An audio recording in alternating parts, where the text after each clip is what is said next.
दक्ष,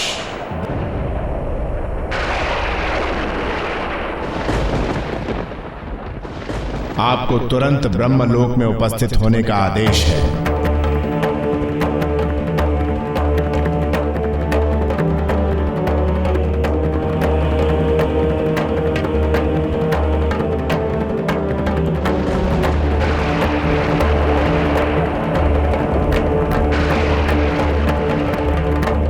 प्रश्न तो उठना ही था, मेरे कर्तव्य और मेरी इच्छा पर।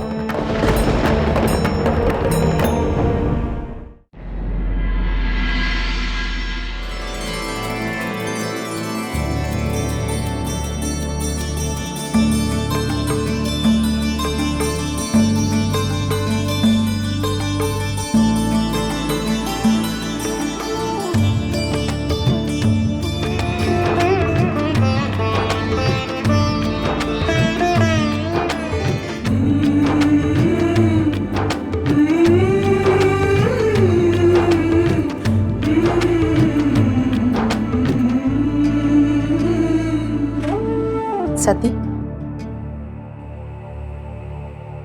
किसी को एहसास हो या ना हो, कोई देखे या ना देखे, तुम जो कुछ भी कर रही हो मैं सब देख रही हूं।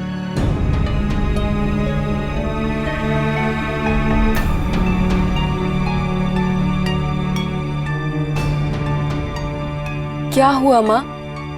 क्या किया मैंने? जिस एकाग्रता से तुमने पूरे उत्सव का कार्यभार संभाला है, मैं वो सब देख रही हूं सती। और मुझे तुम पर गर्व है। तुम्हारा आचरण और तुम्हारी कर्तव्य निष्ठा को देखकर मुझे विश्वास हो गया है कि मैंने तुम्हारा पालन पोषण सही ढंग से किया है।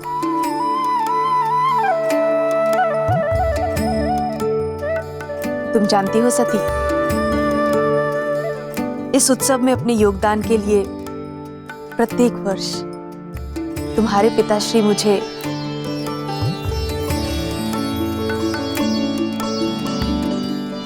ये देते थे, किंतु इस वर्ष इन पर अधिकार तुम्हारा है।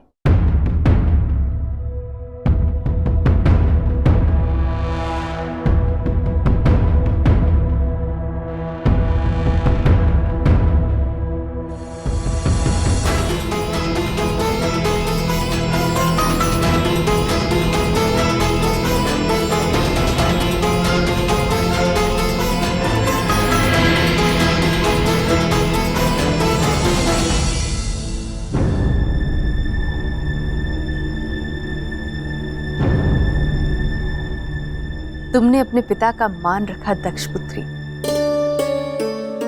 हमें तुम पर गर्व है, तुम पर, तुम्हारी निष्ठा पर।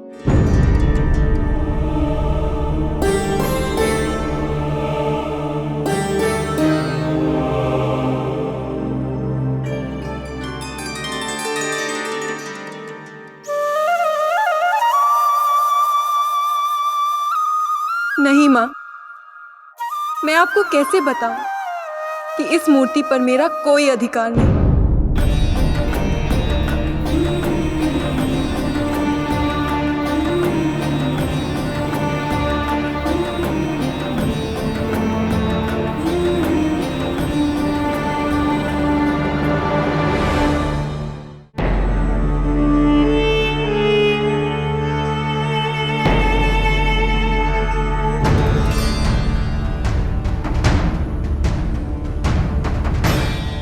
क्षमा करें प्रजापति,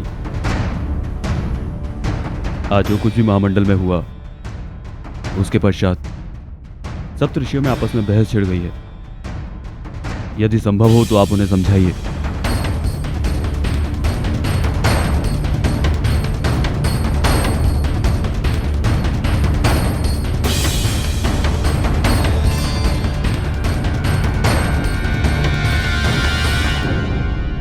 मैं चाहता हूं कि यह पत्र लेकर तुम तुरंत भवन चले जाओ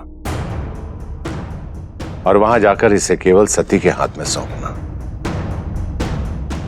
प्रजापति, वो महर्षि भृगु से कहना कि मैं ब्रह्मलोक जा रहा हूं समय लग जाएगा। मेरी अनुपस्थिति में यहां का सारा कार्यभार वो संभालेंगे।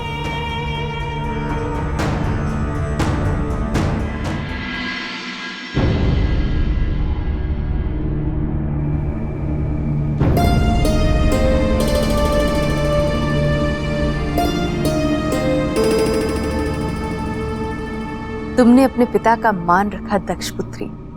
हमें तुम पर गर्व है, तुम पर, तुम्हारी निष्ठा पर।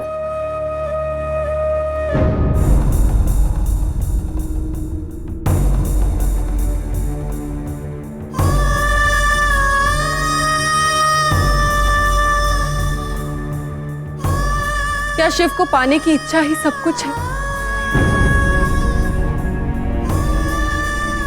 माँ और पिताजी को मुझसे जो आशाएं हैं, क्या उनका कोई मूल्य नहीं? मेरा माँ और पिताजी के लिए जो कर्तव्य है, उसका क्या मदनिके?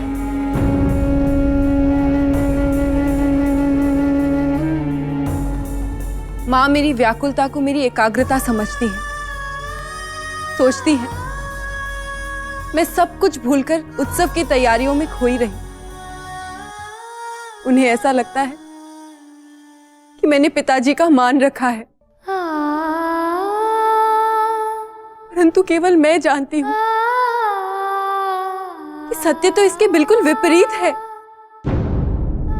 मैंने पिताजी को दिया हर वचन तोड़ दिया, मर्यादाओं का उल्लंघन किया है। मैंने आज तक माँ पिताजी से कुछ नहीं छुपाया, परंतु इस बार अपनी इच्छाओं के पीछे भागते भागते मैं अपनी दायित्व कैसे भुला बैठी? क्या मैं इतनी स्वार्थी हो गई हूं? यदि मैं तुझसे ये कहूं सती कि तेरे इस प्रश्न का उत्तर हाँ है, तो वो सारी अनुभूतियां जो तुझे हुई है, क्या उन्हें भूल पाएगी सती?